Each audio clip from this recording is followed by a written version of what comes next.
So last week, the focus was on price reporting agencies, and I had Jorge on to discuss the recent tensions involving Platts and Onyx, as well as a discussion around the broader industry's reluctance to address certain issues openly.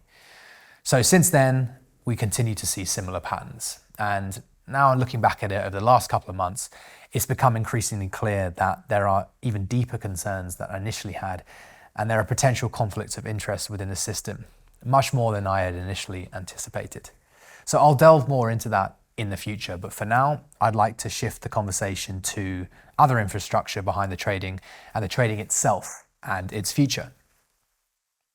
So assessing the price of an oil derivative contract these days ultimately comes down to exchanges. These exchanges act as centralized trading hubs where price discovery and the largest pool of liquidity is sourced. So they are now the heartbeat of the oil derivatives market, where even the risk from bilateral trade, credit trades between large companies, trades between retail investors, they all ultimately find their way to centralized clearing functions, i.e. the exchange, and the profit and loss cash flow is guaranteed there. But with this centralization that works so well comes questions.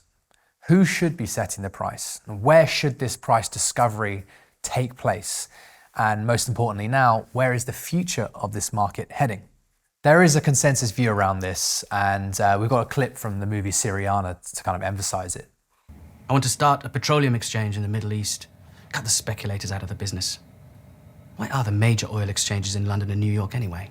So, like this clip points out, for too long, we've taken it for granted that all of the major financial trading happens in the West. Financialization has been dominant in places like London, New York, and Chicago for decades.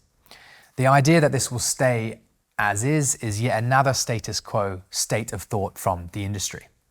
Sentiment has been against this Western dominance for a long time, and nothing has changed. So to be fair, the skepticism is justified. It's a bit like the petrodollar talk as well. Moving away from invoicing oil trades in dollars has been threatened a lot, but the petrodollar concept, as Javier Blas from Bloomberg wrote about earlier on in the year, was more about the Saudis using the surplus dollars received from oil sales to buy treasuries. But they don't have that surplus anymore. So is it really even about the currency of trade in oil? It seems like the focus is changing to the location of trade and who and which company sets the price. And what is more important and what is more likely to shift in the future. So why do I say that? Well, let's take ADNOC, right? ADNOC, Abu Dhabi's national oil company, made a strong step around 4 years ago, setting up not just the Murban crude contract, but the IFAD, which is an actual exchange spin-off with ICE and Abu Dhabi. And the goal of this wasn't hidden. It was trying to dominate crude liquidity. So moving us away from the key benchmarks of Brent and WTI, almost exactly like the concept in the Syriana clip. Now, this initial goal hasn't been successful, but there is decent volume now on this contract and on this JV exchange, and it's now surpassed the DME Oman liquidity, I would argue, that tends to focus just on the settlement.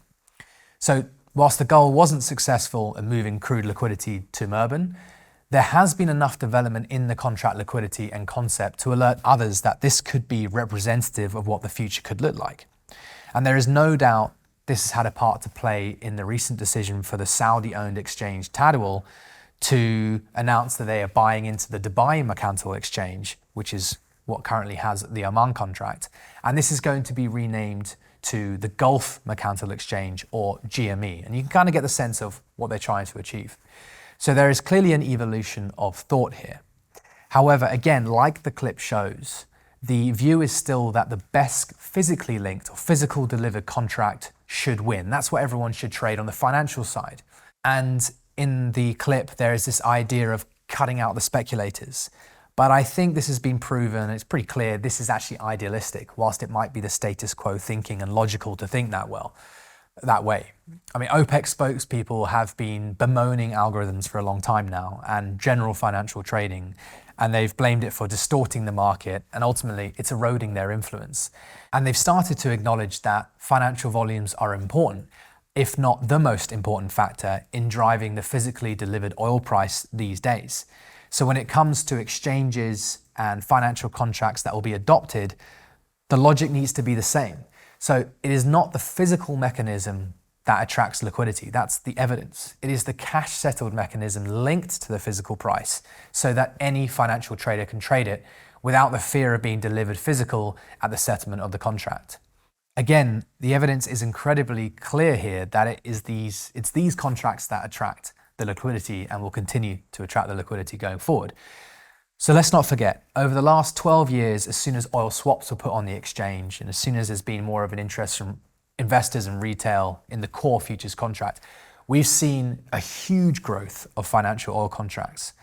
So what started at financial contracts being 2 or 3 times the physical underlying oil volumes has ballooned. Now the estimates are getting close to 20, if not more, 20 times the physical trade. This isn't just a trend, this is a market on the verge of transformation. And the boom in oil swap liquidity, which is now on par with futures in open interest terms, so in other words, what people are actually putting risk on, it's all from industry-specific led growth. So there's been huge growth of the Brent and WTI contract from more investor and retail participation, but there is so much more growth to take place in the wider retail and investor access to the core futures already in use, yes, but the oil swap contracts as well. So it's the development of these contracts, but it's also the development of financialization around the world in general, and particularly in the East, that is really exciting. We've already seen this unfold. So before you say, the traditional logic, yeah, fine, this is the sentiment, but has it actually happened? Well, take a look at China.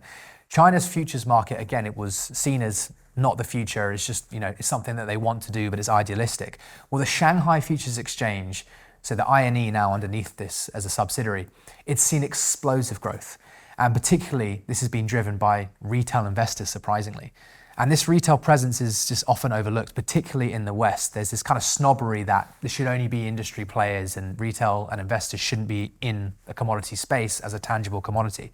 In fact, in this particular example, the low sulfur fuel oil contract is now more liquid than the Western counterparts. So what was once seen as a Western game is definitely now becoming a global phenomenon, whether you're paying attention or not. And it's the East that's catching up, and they're actually taking the lead in certain areas.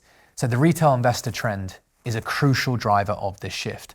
Across every market, from equities to oil derivatives, retail participation has driven volumes through the roof. In 2020, retail accounted for 19% of US equity volumes. In just a few years, now 2024, estimates put this as high as 50%. In Europe, retail accounted for a third of the trading in 2020. And on the LSE, the London Stock Exchange, 46% of trading volume was retail driven. And the impact in emerging markets is even more staggering. Going back to the Shanghai Futures Exchange, retail accounts for 80% of trading volume and makes up over 99% of the accounts that trade. In India, there's been a boom. Retail investors have expanded rapidly and there's now 50 million accounts trading. Japan has $3 trillion in retail assets under management. So it's not just a force, it's becoming the dominant force. And it's where everything is going and it's where oil will go to. So it's about facilitating that obvious and clear demand. And that's what Onyx's upcoming retail offering is about as we look to fuel the next wave of growth in oil derivatives, and especially the East. So going back to the exchanges, again, this is ultimately where the volume ends up. And just recently, Onyx signed a deal with the Jakarta Exchange to market make a new Onyx Brent contract. Again, where's this come from? Where's the interest? Well, there's a hell of a lot of interest out there, it turns out, and it's more regions around in the East, which we're exploring and discussions are underway with other niche exchanges. It's all aimed at capturing this retail-driven momentum. And this is not a small shift, it's a seismic one. The oil derivatives market is set to explode in size. And let's just look at the derivative markets in general. I mean, the estimates are putting the retail market estimates to be $145 trillion by 2027, and oil will have a big part to play in this. And so what does it mean for us? What does it mean for the oil industry? Well, we're on the cusp of a radically different oil derivatives market, and I think one that will be driven by retail investors, but at least increasingly dominated by Eastern participation and Eastern exchanges. And it's set to grow beyond what many of us have imagined. So the market shift, I believe, is undeniable from a macro sense. But there's also internal competition between the exchanges that exist currently. So ICE and CME at the moment, they've been at odds with each other as the dominant exchanges in oil. ICE have gained dominance in more of the oil swaps, and there's been a battle created there for maintaining or increasing market share, but there's been rising data costs, and there's fights there about a very lucrative area of the industry. And then there's the concept of this trader real estate, about where the platforms that are linked to the exchanges are actually put in place of the trader, because you can't look at everything all at once. It's all about looking at the dominant exchange traded platform. And is that even the future? Is it not more about a platform which can look at all these exchanges? But again, this is something to be considered as we move on. But in general, is this even really the point about the ICE and CME and where we currently are and what their evolutions will be? We will almost certainly be moving back to a multi-exchange market the more the East grows, and its attention and trading to oil and commodities, as they have done in equity markets in particular. Now, as expected, when we talk about this with people, there are a lot who just say, look, nothing's going to change, and they don't want it to change, right? And this has kind of been the theme of everything we discuss here. The infrastructure is getting older, it's getting waning, it's kind of reached its peak from a cost perspective, from an efficiency perspective.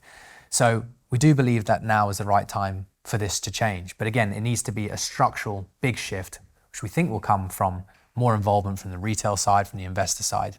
But it's also the digitization, and that's got a way to go. And if you look at crypto markets, how quickly they boomed and how quickly the market can evolve and go beyond what it currently was even the day before, you shouldn't get blindsided with this, and this should become more of a focus as we head into 2025.